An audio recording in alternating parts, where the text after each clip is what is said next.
Hey guys, welcome back to my channel. मैं हूँ श्वेता और आज इस वीडियो में बात करने वाली हूँ मेरी प्रेगनेंसी बेबी बॉय के सिम्टम के बारे में। बहुत सारी क्वेरीज आ रही थी जो मैंने पहले भी एक वीडियो शेयर की है, उसमें मैंने कुछ ही सिम्टम शेयर किए थे जो मेन सिम्टम रहते हैं, लगभग वही सिम्टम शेयर किए थे। लेकिन उसके बाद फिर बहुत सारी क्वेरीज आ रही थी, बहुत सारी डाउट आ रहे थे, लोग बार बार पूछ रहे थे आपने ये वाला सिम्टम नहीं बताया, आपने वो वाला सिम्टम नहीं बताया।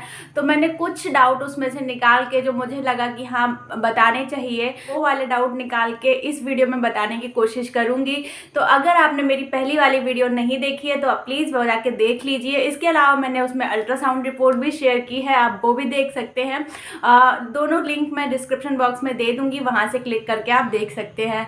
सबसे पहली मैं चीज़ आपको यहाँ पे बता दूँ, जो कि डाउट मुझे उसमें भी बहुत ज़्यादा आ रहा था कि लोग जो थे ना वो ये चीज़ नहीं समझ रहे थे कि यहाँ पे जो है मैं अपना एक्सपीरियंस शेयर कर रही हूँ, मतलब मुझे बेबी बॉय के टाइम पे क्या सिम्टम थे मेरी प्रेगनेंसी में, वो चीज़ मैं शेयर कर रही हूँ। मैं ये नहीं शेयर कर रही हूँ कि ये सिम्टम होंगे तो लड़का होगा, ये सिम्टम होंगे तो लड़की होगी।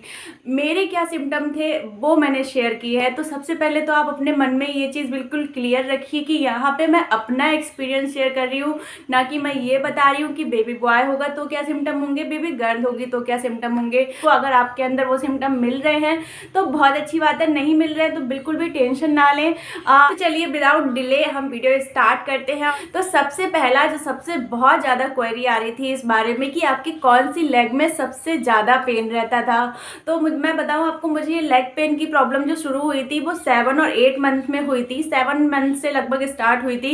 7 मंथ में जो था मेरे लेफ्ट लेग में बहुत ज़्यादा पेन रहने लग गया था। लेफ्ट लेग मेरा ऐसा हो गया था 7 और 8 मंथ में कि मुझसे इससे उठना बैठना बिल्कुल मुश्किल हो जाता था, मतलब एकदम सुन्न पड़ जाता था। मुझे खुद से पैर उठा के नीचे ज़मीन में रखना पड़ता था, इतना दर्द होता था कि रात को नींद आना मुश्किल हो जाती थी। तो लेफ्ट लेग में मेरे बहुत ज़्यादा पेन होता था। नेक्स्ट जो क्वेश्चन आता था बेबी पोजीशन के बारे में, किधर की सब मतलब अपर साइड में बेबी फील होता था, स्टमक में या नीचे की साइड में। तो मुझे हमेशा लोअर साइड में बेबी फील हुआ है और ये लगभग 6 मंथ में मुझे ऐसा फील होना शुरू हुआ था कि बेबी बहुत ज़्यादा नीचे साइड में है। और धीरे धीरे चीज़ें बढ़ती गई, जैसे 7 या 8 मंथ आया एकदम बेबी नीचे की साइड में था। ये चीज़ मुझसे डॉक्टर ने भी कहा था कि बहुत ज़्यादा वॉक नहीं करनी है आपको, क्योंकि जो बेबी की पोजीशन है वो एकदम नीचे की साइड में है। तो जब मैं चलती थी तो मैं हमेशा पेट को नीचे से पकड़ के चलना पड़ता था। तो मेरा बेबी जो था वो हमेशा से नीचे की पेट में नीचे की साइड में था।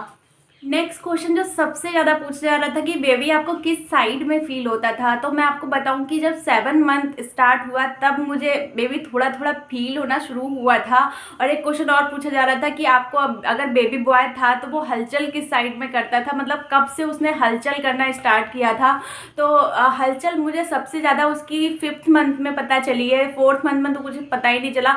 5th मंथ में भी मुझे इतना पता चला कि हाँ कुछ हल्का फुल्का सा, जैसे गैस की प्रॉब्लम हो जाती है तो हल्का फुल्का सा कुछ किक सी पता चलती है।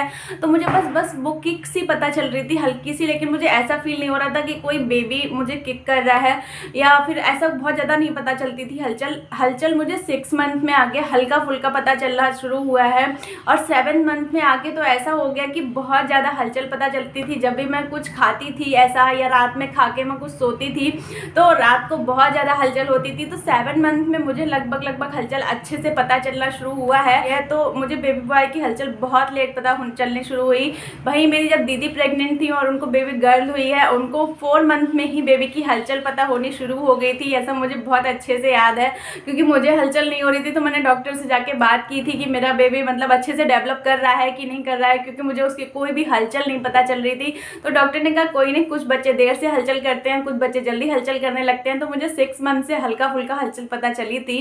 और साइड की बात करूँ तो हमेशा मुझे लेफ्ट साइड में उसका राइट साइड में मुझे उसका हेड और लेफ्ट साइड में मुझे उसके पैर पता चले हैं, क्योंकि मेरा बेबी जो था ना वो हमेशा मूवमेंट करता रहता था। मूवमेंट करते हुए मुझे वो बहुत फील होता था कि वो पूरा घूम रहा है। राइट में मुझे हमेशा उसका हेड फील हुआ है और लेफ्ट में मुझे हमेशा उसके पैर फील हुए हैं। इसके अलावा मुझे बहुत ज़्यादा ऐसा साइड का कुछ आभास नहीं हुआ था उस टाइम पे, कुछ ऐसा फील नहीं था कि बेबी एक ही साइड को है। पूरा बेबी पूरे पेट में भी घूमता था और वो कौन सी पोजीशन ले ले कुछ पता नहीं होता था। रात में मैं इस पोजीशन में सोती थी तो वो इस पोजीशन में रहता था, लेफ्ट वाले में। राइट में सोती थी तो वो राइट में हो जाता था। ज़्यादातर मुझे लेफ्ट सोना पसंद रहता था।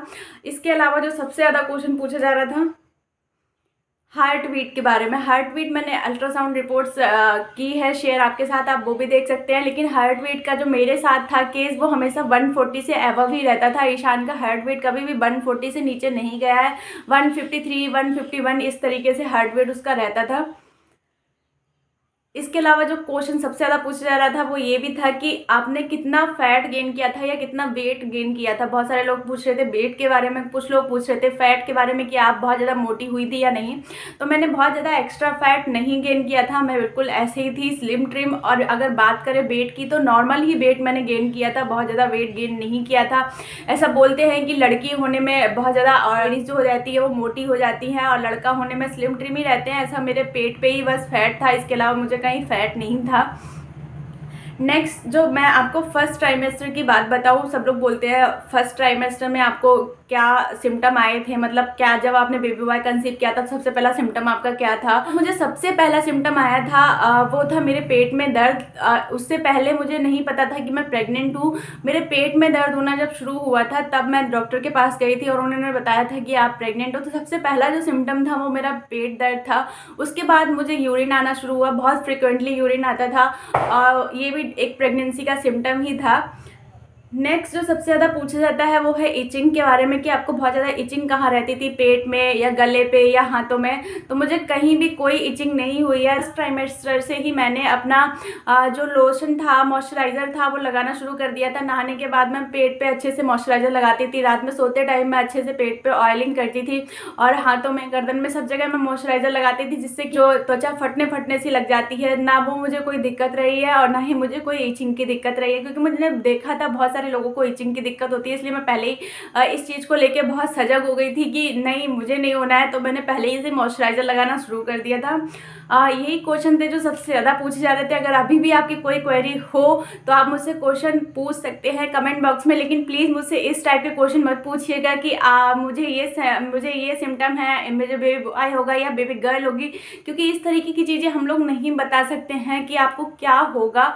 ये सारे आपके बॉडी टाइप पे डिपेंड करते हैं, आपके हार्मोन्स पे डिपेंड करते हैं। मैं फिर से यही बोलूँगी, प्लीज़ इस तरीके के क्वेश्चन मत पूछिएगा कि मुझे, बहुत सारे क्वेश्चन आते हैं इस तरीके की, मुझे क्या होगा। ये सारी चीज़ें हम नहीं डिस्क्लोज कर सकते हैं, क्योंकि ये सिर्फ फन वे के लिए है, आपके जो आपके अंदर क्यूरियोसिटी है बस उसको कम करने के लिए। बाकी ये वीडियोस हम लोग ऐसे नहीं बनाते हैं कि कोई डिस्क्रिमिनेशन हो रहा है यहाँ पे, या कोई हम जेंडर डिक्लेयर कर रहे हैं कि ये बेबी बॉय है, ये बेबी गर्ल है।